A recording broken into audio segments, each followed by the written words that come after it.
I died, woke up healthy in an alien facility, and now I'm being hunted by creatures below and awaited by a pale figure above. But the sound of a helicopter might be my only way out. The sterile white was the last thing I remember before the darkness claimed me. Not a gentle drift into sleep, mind you, but a brutal, immediate plunge, like falling down a well lined with razor blades. The smell, antiseptic mixed with something faintly metallic, something that tasted like fear, is still etched into my sinuses. They called it an aggressive form of pulmonary failure.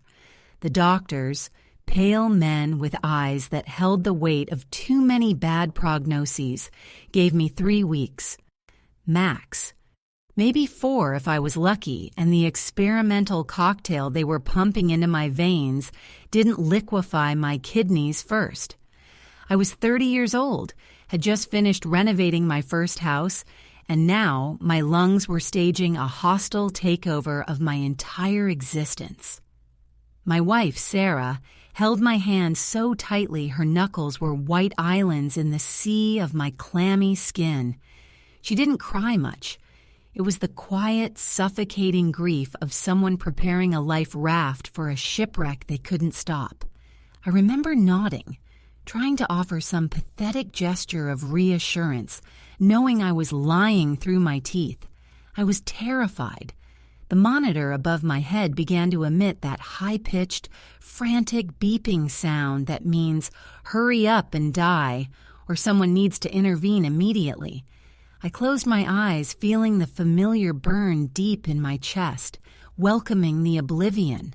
I thought, this is it. Goodbye, Sarah.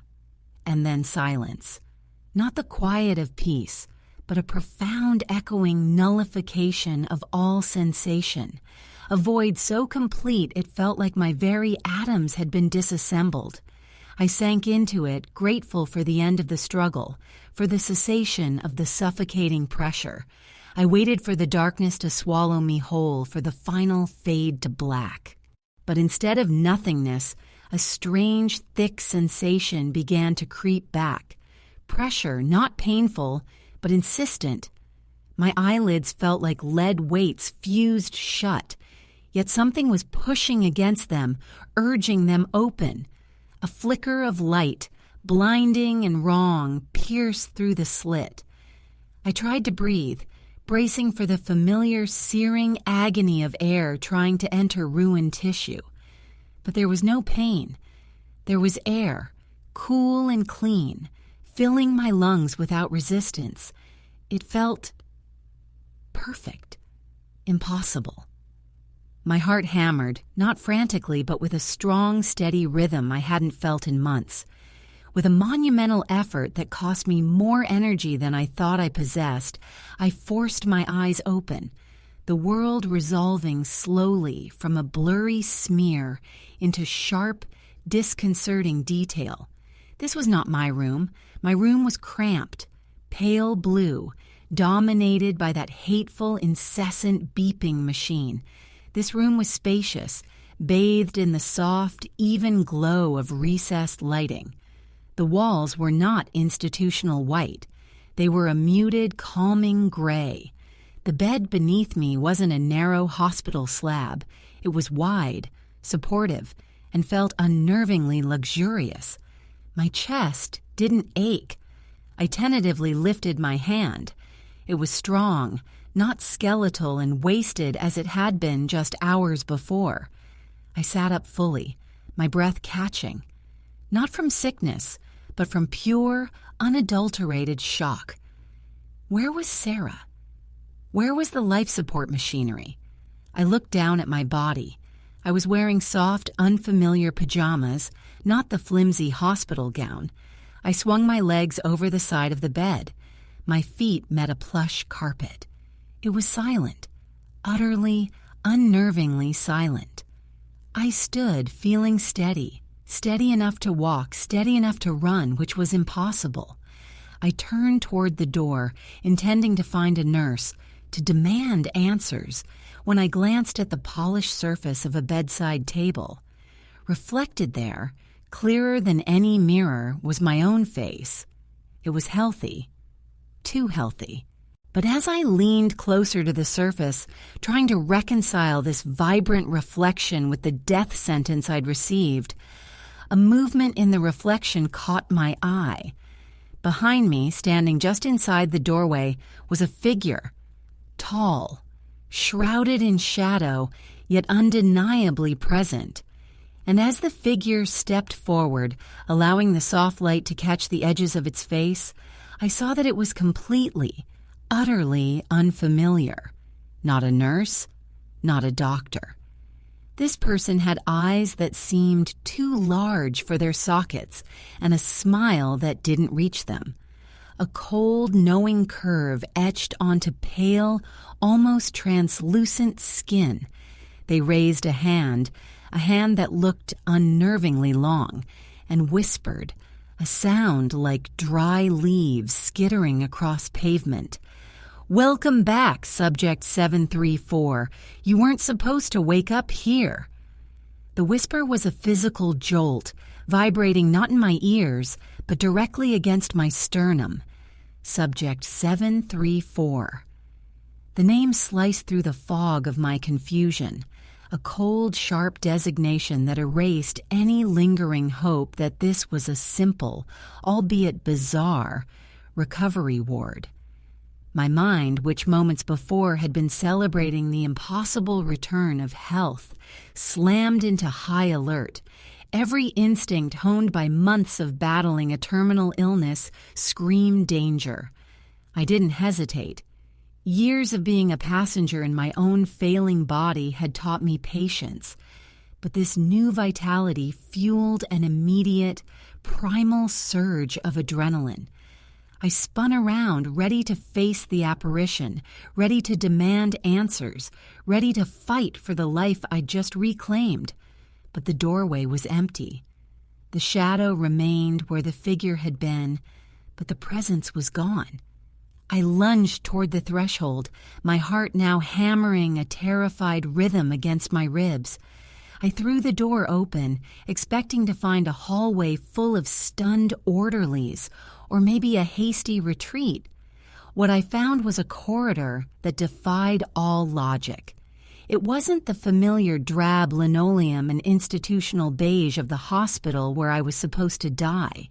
This hallway was vast, curving away into a hazy distance, lit by intermittent panels set high in the ceiling, casting long, distorted shadows that danced like skeletal figures. The air here was different too. Not the faint hospital smell, but something sharper, carrying a faint trace of ozone, like the aftermath of a lightning strike. There were no windows, no call buttons, no charts hanging on doors, just seamless, impenetrable walls of what looked like polished obsidian. It felt less like a hospital and more like the interior of some monstrous, alien vessel. Panic threatened to bubble over, but the sheer impossibility of the situation acted as a perverse kind of anchor. I had been dying. I was conscious. I was healthy. I was somewhere else. Logic dictated I should look for an exit, for a sign of the life I remembered, for Sarah. I took a tentative step out of the room, my bare feet silent on the cold floor. The room door clicked shut behind me with a heavy, definitive sound, the locking mechanism deep and mechanical, not the flimsy latch of a standard hospital room. I was trapped. I started walking, moving down the corridor away from where I thought the main part of the facility might be, driven by an impulse to find something familiar, something recognizable as human engineering. The silence was the worst enemy. There was no hum of machinery, no distant footfalls, only the sound of my own ragged breath. After what felt like an eternity, maybe 2 minutes, maybe 10, the corridor opened into a vast circular chamber. It was darker here, the light panels farther apart. In the center of this immense space stood a single object, a large metallic pedestal, glowing faintly with a sickly green luminescence. And upon this pedestal, resting carefully, was a photograph. My breath hitched. It was Sarah.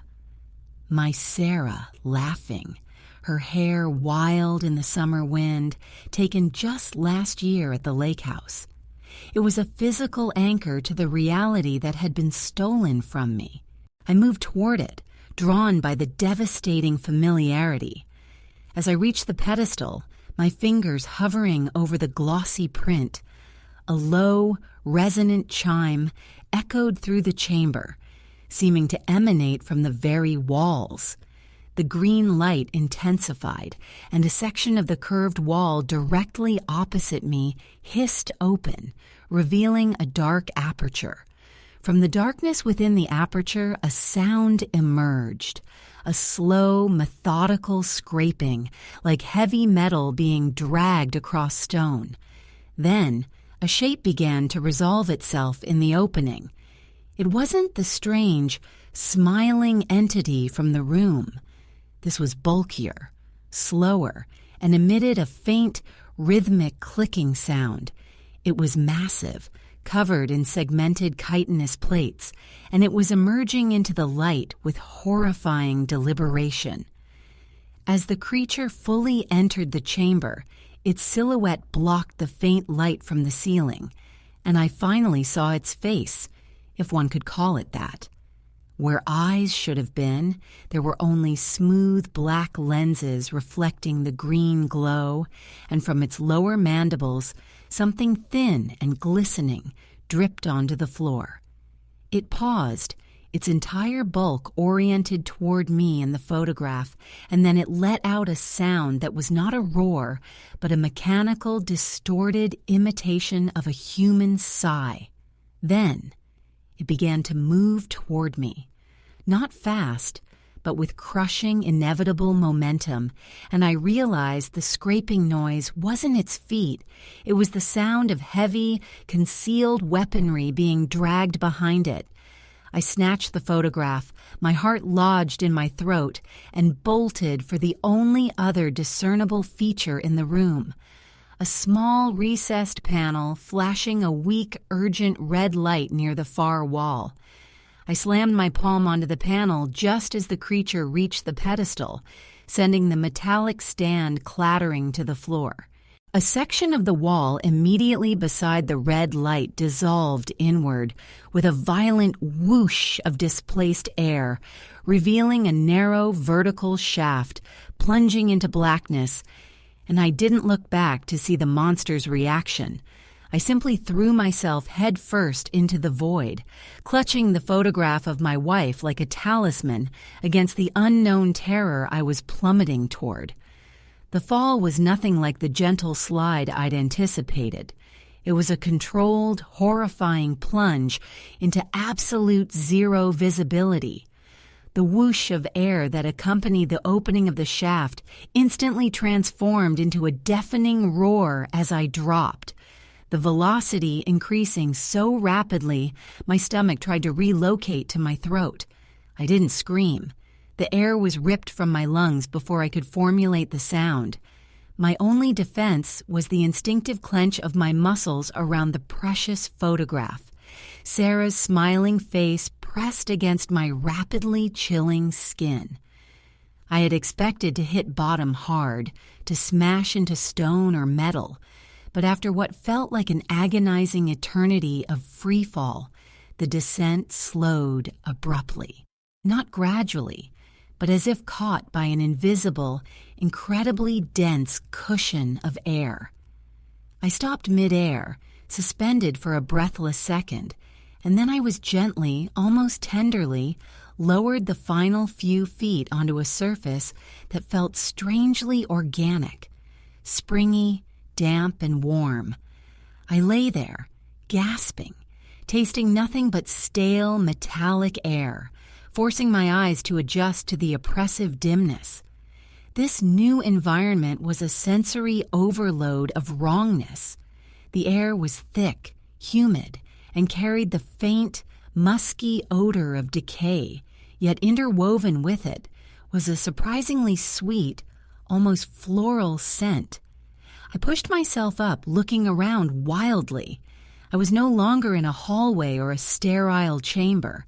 I was in a vast cavern, or perhaps a tunnel, carved not from rock, but from some pulsating, veined material that seemed to glow faintly with an internal, sickly yellow light. The walls seemed to breathe. I could swear I saw minute contractions ripple across the surface as I watched. The floor was covered in a shallow layer of viscous, clear fluid that pooled around my ankles, making every step heavy and squelching. Behind me, the vertical shaft through which I'd fallen was already sealing. The walls merged, the edges disappearing until there was no seam, no indication that an exit or entrance had ever existed. I was sealed in. "Sarah," I whispered, the name tasting foreign and desperate in this alien space. I unfolded my hand, checking the photo. It was miraculously intact, though slightly damp. Seeing her face was both a comfort and a terrible spur. It confirmed what I was fighting for. I began to move forward, carefully wading through the thick fluid. The space wasn't entirely empty. Along the walls, set into the living tissue of the tunnel, were recessed alcoves, shallow indentations that looked almost like sleeping berths. And in some of these berths, there were shapes. At first, I thought they were debris, lumps of organic waste. But as I drew closer to the first distinct shape, the sweet, cloying scent intensified, hitting me with the force of an anesthetic. I knelt, peering into the alcove. It was a body, or what remained of one. It was draped in the tattered remains of familiar clothing, a blue and yellow plaid shirt, the kind you'd buy at any department store. The body was desiccated, impossibly thin but recognizable. Sticking out from beneath a layer of dried residue was a hand, and on the ring finger of that hand, a simple gold band. It was an older man, but undeniably human. He looked like he had been absorbed into the wall, slowly dried out while resting in that alcove. His face was a stretched, parchment-like mask fixed in an expression of serene emptiness. My stomach churned violently, but I forced myself to look at the next alcove, and the next. They were all human. They all wore ordinary clothes. They all looked like they had simply gone to sleep here and never woken up, absorbed by the environment. They were husks, emptied shells left behind. I scrambled backward from the third alcove, knocking a loose piece of debris into the fluid. The small ripple it created seemed to disturb the entire cavern. The yellow internal lighting flickered violently, plunging the space into near-total darkness, and the low, humming resonance that underlay the entire structure abruptly sharpened, becoming a high-pitched, agonizing whine. From the darkness ahead, something shifted. It wasn't the heavy, slow gait of the kittenous brute I'd escaped moments before. This was swift, fluid. It sounded like silk tearing rapidly. A low, chittering sound replaced the whine, growing louder, multiplying as if several entities were converging on my location. The sweet smell turned acrid, biting at my eyes.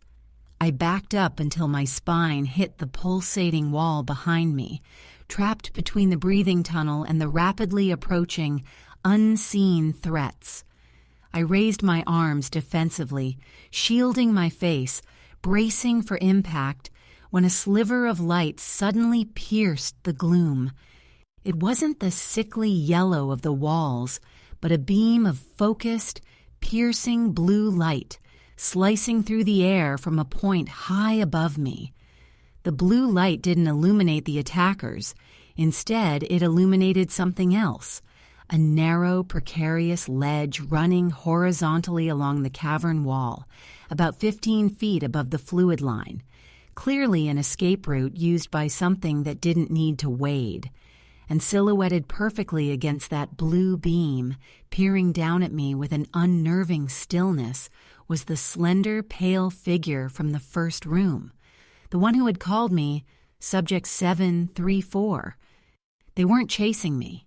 They were waiting. And as the chittering beasts closed in below, the figure on the ledge raised that long, pale hand, not to help, but to point directly at me. And a sound, clear despite the chaos, echoed down.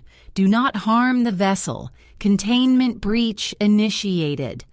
Then the blue light vanished, plunging me back into chaotic darkness as the unseen swarm launched themselves toward the sound of my panicked breathing.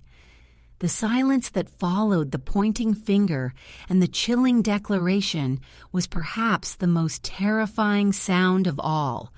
The blue light snapped off, replaced instantly by the chaotic, aggressive sounds of the swarm closing in. I didn't have time to process the entity on the ledge or its bizarre instruction. My survival mechanism, newly invigorated by the impossible healing, took over. The chittering was deafening now, coupled with the wet, slurping sound of the viscous fluid being disturbed. I didn't know what the creatures were, but I knew they were hungry, and I was the freshest, most viable meal in this organic tomb.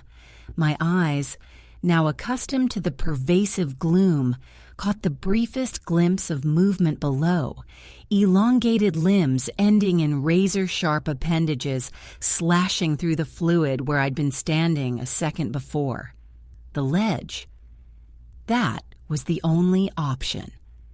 I scrambled sideways, kicking off the yielding wall, driving myself toward the nearest point where the wall seemed to angle slightly upward, hoping for some purchase.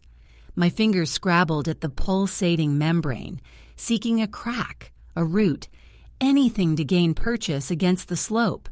The wall was smooth, slippery with the exudate, offering no grip. Below me, the frantic commotion intensified. Whatever they were reacting violently to my sudden upward movement, their aggression turning into frustrated thrashing. I could feel the heat radiating off their bodies, smell the sharp, coppery tang of their excitement. "Come on," I roared internally, pushing against the nauseatingly warm surface. My heart hammered a frantic plea against my ribs. Just as my foot slipped, sending me sliding down toward the churning mass, my fingertips snagged on a ridge, a vein perhaps thicker and more rigid than the surrounding tissue. I hauled myself upward with a desperate surge of strength, ignoring the sharp sting as the membrane tore slightly under the pressure of my grip. Inch by agonizing inch, I clawed my way up the breathing wall, my body slick with sweat and the cave's foul moisture. The chittering creatures below were starting to leap, their dark shapes briefly silhouetted against the faint internal glow of the tunnel, their claws scraping futilely, inches beneath my boots. Finally, painfully, I reached the level of the ledge. It was just wide enough for one person to traverse sideways, a narrow shelf carved into the living rock, barely a foot wide. I didn't pause to admire my ascent. I threw myself onto the shelf, turning sideways, adopting the crab walk posture of a mountaineer on an exposed face. The scraping noise immediately changed pitch. It wasn't coming from below anymore. I froze. The pale figure from the doorway was standing directly in front of me now, blocking the end of the ledge, perfectly silent, perfectly still. They hadn't moved from their perch above. I hadn't noticed them descending or gliding. They were simply there. The sheer impossibility of their movement, the transition from high perch to blocking my only escape route without sound or visible effort, froze the blood in my veins. I glanced back over my shoulder. The swarm below, having realized I was no longer in the fluid, were pressing against the wall directly beneath the ledge, their segmented forms twitching with frustrated energy, effectively cutting off any retreat downward. I was cornered. The figure slowly raised both hands, palms outward, a gesture that seemed both placating and utterly final. The faint light from the cavern below caught their features again, the oversized dark eyes, the unsettlingly placid face. "You're disruptive," the dry, papery voice whispered, the sound scraping against the oppressive silence of the tunnel. "The system requires equilibrium. Your sudden viability indicates a critical error in the stasis field." I clutched Sarah's photograph tighter, using it as a shield, a weapon, anything. "What system? Where am I? What did you do to me?" The figure tilted its head, an almost bird-like motion that was profoundly unnatural. "Your previous designation expired. This facility requires maintenance. You were recalibrated." They took a deliberate, slow step forward, shrinking the already meager distance between us. "But you retain the memories of the failure state. That cannot be permitted." Before I could react, before I could even take a breath to scream, the figure's hand shot out, not toward my throat, but toward my temple. I flinched away violently, but the touch was impossibly swift. It wasn't a grab, it was a connection, a light, cold pressure against my skin. For a fleeting second, the entire world dissolved. I didn't see my hospital room or Sarah or the alien cavern. I saw flashing, complex schematics, pulsing nodes of energy, and a vision of myself, not as Subject 734, but as a blueprint, a meticulously detailed diagram overlaid with metrics, warnings flashing crimson across vital functions, and then, overriding the schematics, a single clear image burned into my consciousness. Sarah sitting alone at our kitchen table, weeping, an empty chair across from her, and a date glowing beneath the image. The day after I was supposed to die. The contact broke. I recoiled, stumbling against the living wall, a massive wave of nausea washing over me, not from fear, but from a sudden, overwhelming influx of information that my brain couldn't process. The pale entity stepped back, seemingly satisfied. "The assimilation sequence is initiating. Prepare for return to designated environment." "No," I choked out, shaking my head violently, trying to clear the phantom blueprints. "I'm not going back." I looked down at the swarm still writhing below, then back at the narrow ledge. Escape was impossible in either direction. But as the entity spoke of assimilation, I felt a deep, internal shift, a coldness spreading from my core. I looked down at my hand, the one that had grasped the creature's touch. The skin was no longer merely pale, it was faintly translucent, and beneath the surface I could see faint, intricate lines, lines that looked chillingly like the schematics I had just witnessed, glowing with a very faint, internal blue light. I wasn't just being sent back, I was being rewritten. As the entity began to raise its hand again, preparing for another touch, I realized the only way to fight a system rewriting my very essence was to break the connection entirely, and the only way to do that might be to destroy the one thing connecting me to this reality. The photograph clutched in my hand.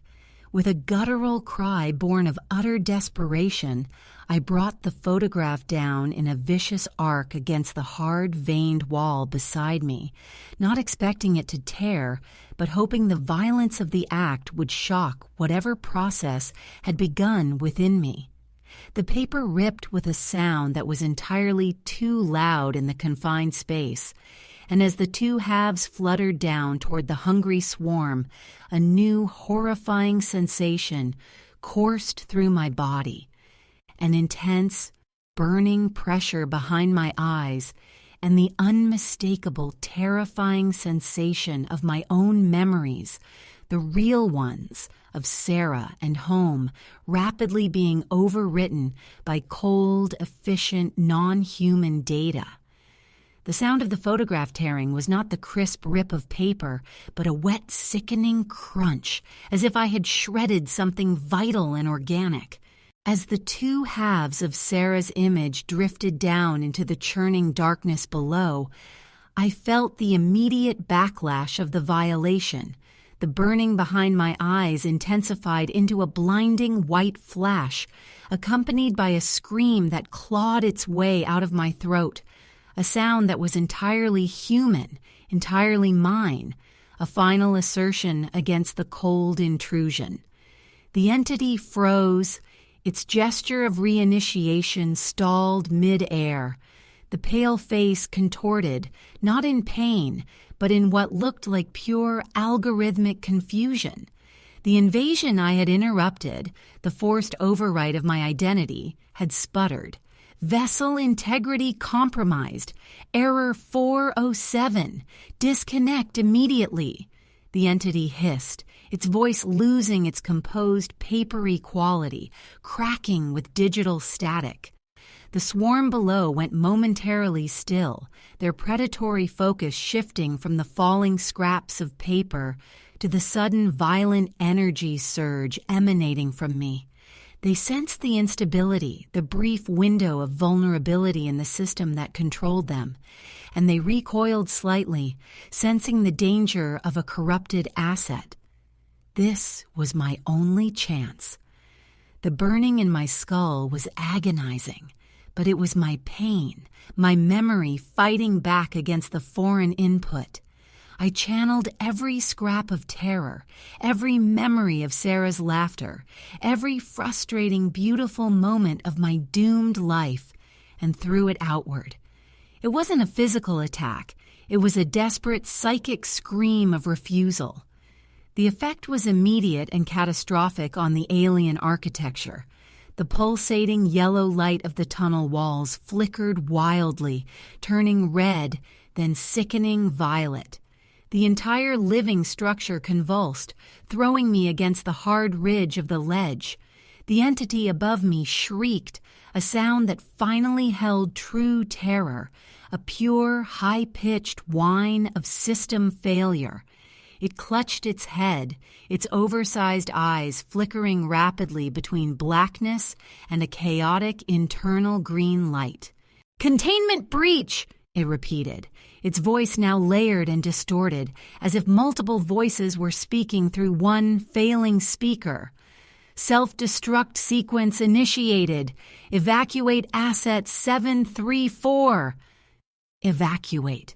The word resonated with a strange, deep familiarity, echoing within the newly corrupted data pathways of my mind. It wasn't my memory, but it was now accessible. The entity hadn't just been trying to erase me, it had been trying to reprogram me for reinsertion into a controlled environment.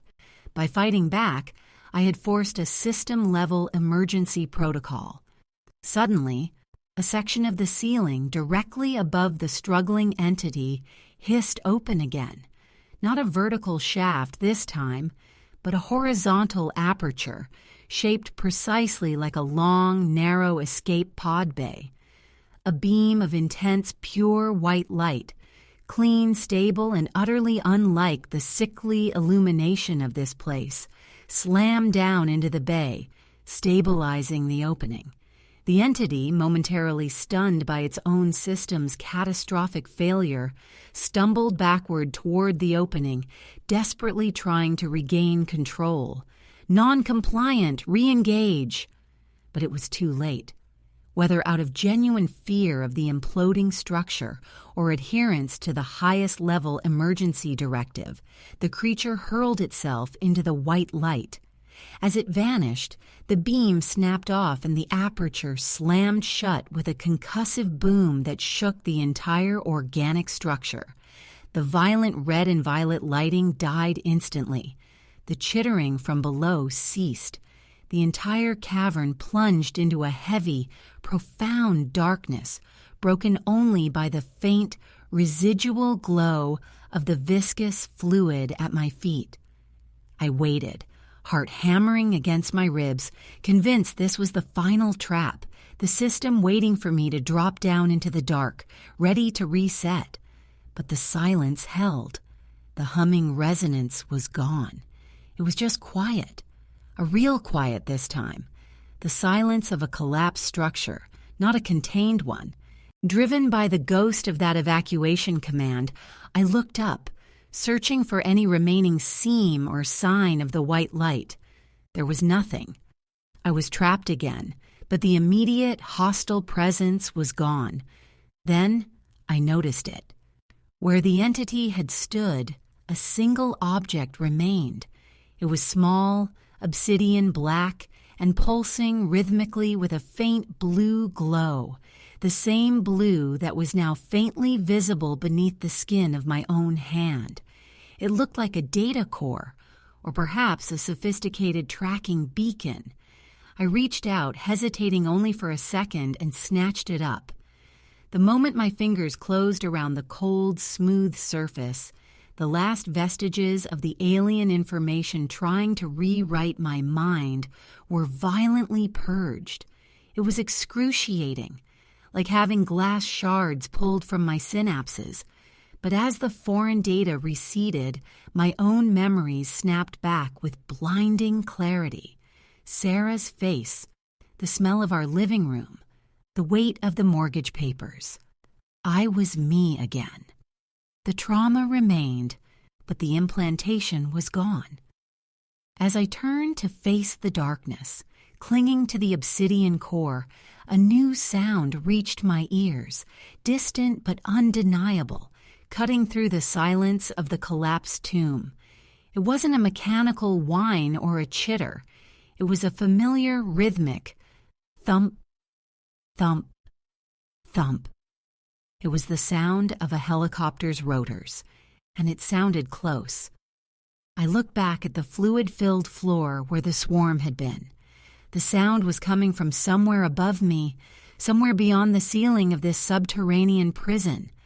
Had the entity's self-destruct sequence triggered an alarm? Was this Mayuan's triggered an alarm? Was this my rescue? Or was this just the deployment of the next phase of containment?